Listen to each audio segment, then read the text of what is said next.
അസ്സലാമു അലൈക്കും വറഹ്മത്തുള്ളാഹി. പ്രിയപ്പെട്ട കൂട്ടുകാരെ, 5ാം ക്ലാസ്സിലെ ഉലൂമുദ്ദീനിലെ 14ാമത്തെ പാഠം അദ്ദർസുർ റാബിഅ അശറ അൻഫിഖൂ മിമ്മാ റസഖ്നാക്കും, നിങ്ങൾക്ക് നാം നൽകിയതിൽ നിന്ന് ചിലവഴിക്കുക. അല്പം ഭക്ഷണം തരുമോ? ചോദ്യം കേട്ട് തോട്ടത്തിൻ്റെ കാവൽക്കാരൻ തിരിഞ്ഞു നോക്കി.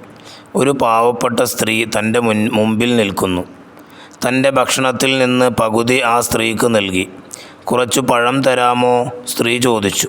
തോട്ടക്കാരൻ: ഞാൻ കാവൽക്കാരൻ മാത്രമാണ്, നാളെ വരൂ, ഉടമസ്ഥനോട് ചോദിച്ചിട്ടു തരാം. സ്ത്രീ: എൻ്റെ കുഞ്ഞുങ്ങൾ വിശന്നു മരിക്കാറായിരിക്കുന്നു, ഇപ്പോൾ കിട്ടിയാലേ ഉപകാരമുള്ളൂ. കാവൽക്കാരൻ ഏതാനും പാപ്പിളുകളും മുന്തിരിക്കുലകളും പറിച്ചു നൽകി. നന്ദി പറഞ്ഞ് ആ സ്ത്രീ തിരിച്ചുപോയി. ആ പഴങ്ങൾക്ക് അദ്ദേഹം 1 ദിർഹം വില നിശ്ചയിച്ചു. 1 ദിർഹം കുറച്ചാണ് അന്ന് അദ്ദേഹം കൂലി വാങ്ങിയത്.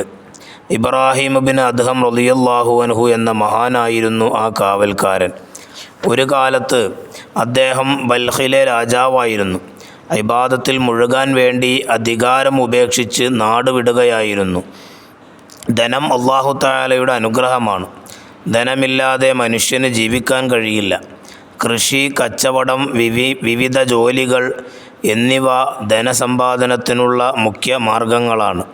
ഹലാലായ മാർഗത്തിലേ സമ്പാദിക്കാവൂ. പണം ചെലവഴിക്കുന്നതും ഹലാലായ മാർഗത്തിലാവണം. ധൂർത്തും പിശുക്കും പാടില്ല. ചരക്കിൻ്റെ ന്യൂനതകൾ മറച്ചുവെക്കുക.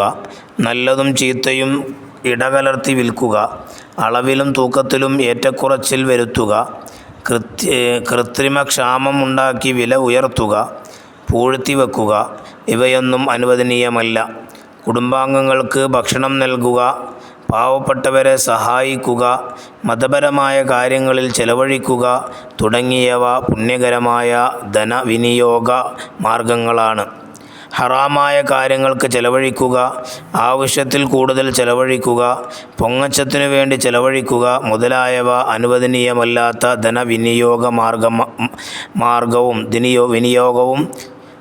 ധനവിനിയോഗവും ധൂർത്തുമാണ്.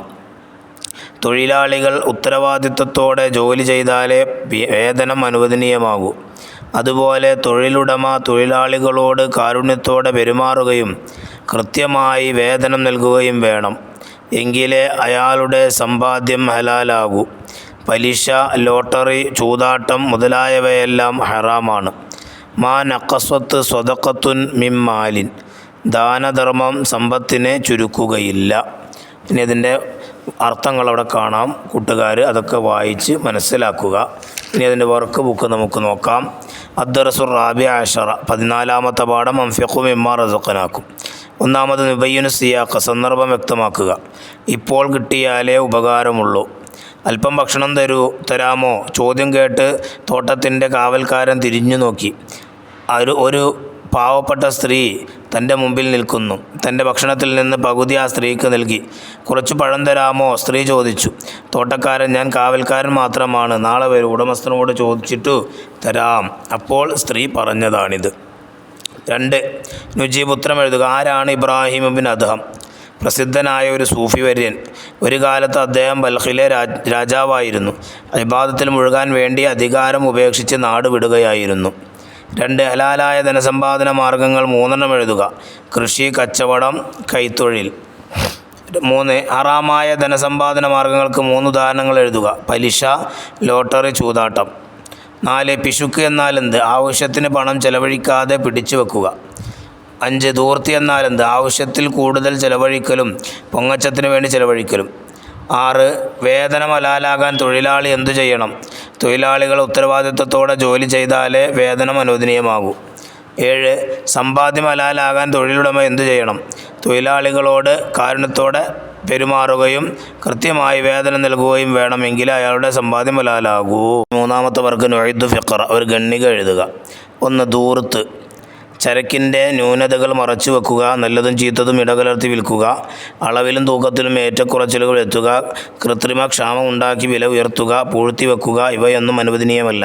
കുടുംബാംഗങ്ങൾക്ക് ഭക്ഷണം നൽകുക, പാവപ്പെട്ടവരെ സഹായിക്കുക, മതപരമായ കാര്യങ്ങളിൽ ചെലവഴിക്കുക തുടങ്ങിയവ പുണ്യകരമായ ധനവിനിയോഗ മാർഗങ്ങളാണ്. ഹറാമായ കാര്യങ്ങൾക്ക് ചെലവഴിക്കുക, ആവശ്യത്തിൽ കൂടുതൽ ചെലവഴിക്കുക, പൊങ്ങച്ചത്തിനു വേണ്ടി ചെലവഴിക്കുക മുതലായവ അനുവദനീയമല്ലാത്ത ധനവിനിയോഗവും ധൂർത്തുമാണ്.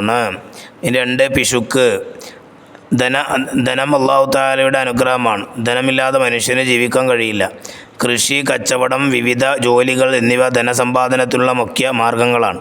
ഹലാലായ മാർഗത്തിലേ സമ്പാദിക്കാവൂ. പണം ചെലവഴിക്കുന്നതും ഹലാലായ മാർഗത്തിലാവണം. ധൂർത്തും പിശുക്കും പാടില്ല. ഇനി 4ാമത്തെ വർക്ക് കാണാം. തഖ്സീസ്. നിങ്ങളുടെ നാട്ടിൽ വിവാഹാഘോഷ വേളകളിലും മറ്റും നടക്കുന്ന ധൂർത്തിനെക്കുറിച്ച് ഒരു റിപ്പോർട്ട് തയ്യാറാക്കി ക്ലാസ്സിൽ അവതരിപ്പിക്കുക. വിവാഹം മുത്തനബി സല്ലല്ലാഹു അലൈഹി വസല്ലം സുന്നത്താണ്. അതിൽ ഹറാം കലർന്നാൽ വലിയ വില നൽകേണ്ടി വരും.